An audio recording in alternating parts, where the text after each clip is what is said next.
Akalar, mashinada chexolni almashtirdim. Rulda ham chexolni almashtirdim. Katta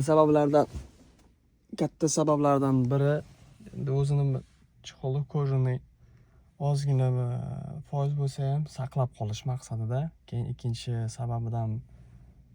sababi o'tirgan paytda ayollari bilan chiqib ketishyapti. Ayollari bilan chiqib hamma joyda rasvo qilishyapti. Hozir endi mana orqaga kiydirdik. U silikonka mana ko'ryapsizlar. Kirlardi.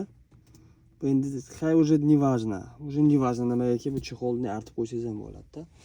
O'sha chexollarni tepib rasvo tashlashni boshlashda o'shani hisobiga borib bozordan olib o'zimiz ustanovka qildik. Endi yomon taraflaridan, qanday yomon taraf? Yomon emas u. Mana bu ko'rib turgan joylar mana buncha yaxshi o'tirmadi-da, mana qarang, osilib qolgan. Bo'ladi, yomon emas u. Mana bu taraflar ham qarang, g'ijim, osilib qolgan.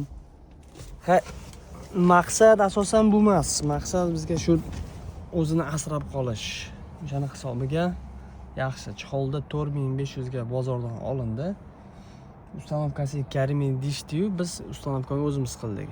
Endi o'zimiz bekor edik. Shu bekorchilikda olib ostida shoshilmasdan qildik.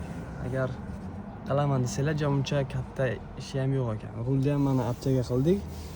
Rullamja ko'rinishi yomon emas. Bo'ladi, normalni. Tak что так. Havo juda zo'r. Bahor kelibdi, quyosh chiqqan, lekin ishdan darak yo'q. Ishlar jirt-jirt. Bo'ldi qator so'yinglar.